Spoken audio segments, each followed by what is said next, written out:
On October 19th, 2019, news arose from Kings Island that their 32-year-old custom aero looper, Vortex, would be closing. Many Kings Island fans were sad about the removal of a classic attraction, however, it left others wondering what would replace the coaster. Vortex stood on a large piece of land between the Beast, Backlot Stunt Coaster, and Windseeker. Many believe it to be prime real estate for Kings Island's next big roller coaster. But what if it wasn't? You see, Vortex closed following a recent chain-wide removal of old coasters that weren't providing the profits and success they once used to. Maintenance costs for the coaster were rising, and the company made the decision it felt was best, and that was to retire the coaster. Some people speculate that the decision was kind of last minute and the park was not expecting to close the ride as soon as they did. While it might not seem like it, this last-minute decision could have a major impact on whether Kings Island's next coaster will stand in the Vortex plot of land. We all know that years of planning and organizing go into a coaster before it's announced. It's not an easy and quick project. Before COVID, Kings Island was following a trend of opening a new coaster every 3 years. This means they would have to start the work on their next coaster about the same time they opened their previous coaster, which in this case would be Orion. So could it be possible Kings Island had already started planning their next coaster before they knew that Vortex would be removed? And if so, where would it go, and why didn't we see it in 2023 following the trend of the park getting a new coaster every 3 years? Well, all of this speculation is dependent on whether Kings Island had already started planning for the next coaster before the removal of Vortex. The old Vortex plot still could be the spot of Kings Island's next coaster, but it could also have a high chance of being somewhere else, if they did have this planned. First off, I believe we didn't see this coaster come in 2023 due to COVID and the impacts it had on parks and their profits.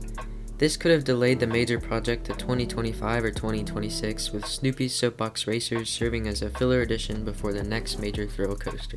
But if a coaster isn't going in the old Vortex plot of land, where would it go? Another area of the park that has slight interest from people is towards the front of the park near the Timberwolf and Congo Falls general area. But that's not all. In the past season, there has been some action spotted in the old Sunna Beast station, and it looked like they were clearing it out, which is another major reason that spikes my interest in this area. Why revamp a building that you aren't going to use for something? We know the haunt attraction Wolfpack hasn't operated since 2019, and if they didn't need it after that, it makes you wonder why they didn't tear it down earlier. Another thing to take note of is that sometime during the season this year, the old Top Gun stars lining the Maintenance Road Bridge heading towards the Bat were painted over, which lets us know that Kings Island has at least some interest in this area, or are preparing for something new to come. All of this makes you wonder what they are doing in that area. Now before we jump to conclusions, I don't believe that it's going to be an RMC or that it will use the Sunna Beast plot of land. We all know the rumors that Cedar Fair and RMC no longer work together, which makes me doubtful that we will see an RMC, especially when modern Cedar Fair likes to play it safe. Another reason I don't see this potential coaster going in the old Sunna Beast plot of land behind Banshee is because of the complicated design it would have to get between the Bat and Banshee, as well as working with the terrain in that area. Where I do think this potential coaster will go is using the Sunna Beast station, head to the front of the park where Timberwolf and Congo Falls currently stand. It's been mentioned a couple times throughout the community that they could take out Timberwolf Theater because it's no longer of use to the park, Congo Falls because it has been down a lot recently, and potentially in Vertigo. That would open up a large plot of land for the park to use for this next big coaster. Here's just a quick Google Earth image to show the ideal area of this potential coaster. I didn't include in Vertigo because the park could get away without removing that and still have enough room for a coaster. This plot is massive, and what they could do with this is endless. It would be a great move for the park to revive that area near the Bat and add more along the path to the secluded coaster. They could even take it as far as doing an Action Zone re-theme or revamp like they did with Orion and Area 72, and Soulspin and Cargo Loco with Adventureport. Now that we have an area in mind besides the Vortex plot of land, what kind of coaster will be placed here?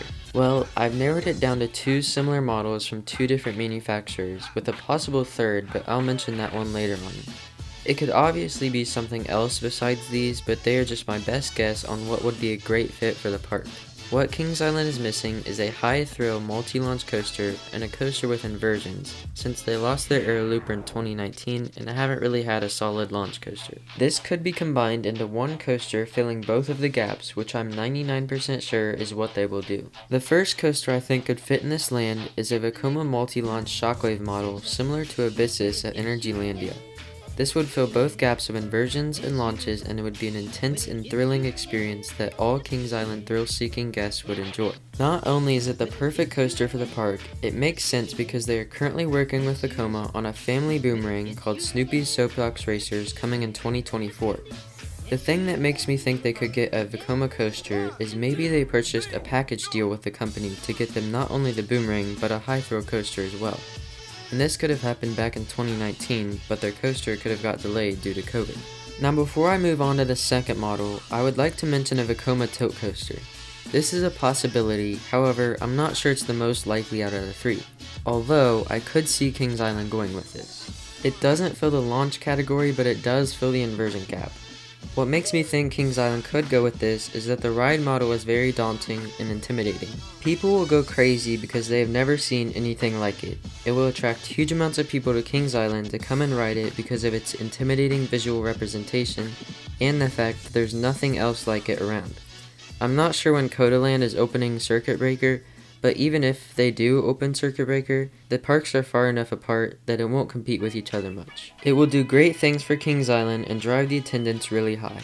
The final ride model I think could go here is a bit obscure, but hear me out. I think an Intamin Blitz will fit amazing in this plot of land. Before you go comment about the relationship with Intamin and Cedar Fair and how they'll never work together again, just listen for a minute. Obviously, due to the relationship, I'm not confident this is going to be what they choose, but it's worth mentioning. Earlier, there was a rumor going around that Cedar Fair executives had gone down to Islands of Adventure and checked out Velocicoaster and were very pleased. Then, it was later mentioned that they were Kings Island executives, but I'm not sure how much I believe that. With all rumors, take it with a grain of salt, I only half believe it. However, if it is true, it could be great news for us Cedar Fair fans, and more specifically Kings Island fans. An Intamin Blitz would fill both the launch and inversion gap really well and would be the perfect coaster for the park. It would be super thrilling, and Intamin has almost perfected the Blitz ride experience and is probably the #1 launch coaster manufacturer. As much as I want this to be what Kings Island gets, it's very unlikely and is almost 100% dependent on if that rumor is true or not. All three of these models would be amazing fits for the park, but obviously there are some other options. A lot of people want a mock extreme spinner or just a mock multi-launch in general, but I just think that is out of Kings Island's budget for this coaster, and even if it was in their budget range, I just don't see them going with this option. They could have B&M come in and make a launch coaster, but again, they can be pretty pricey and parks nearby already have the models that Kings Island could attach a launch to. You could make an argument for the surf coaster, but I just don't see it happening because they don't have many options to theme it to. But with the pattern Cedar Fair is showing, it looks like B&M is their best friend, and I honestly wouldn't be surprised if they gave another B&M to Kings Island. Obviously, all of this is speculation and none of it is proven to be true. Kings Island's next coaster could very well be in the Vortex plot of land, but I also think we need to keep our eyes over in the Sunna Beast station in front of the park as well. Let me know all of your thoughts down on this potentially unexpected new coaster idea below, and thank you all for watching.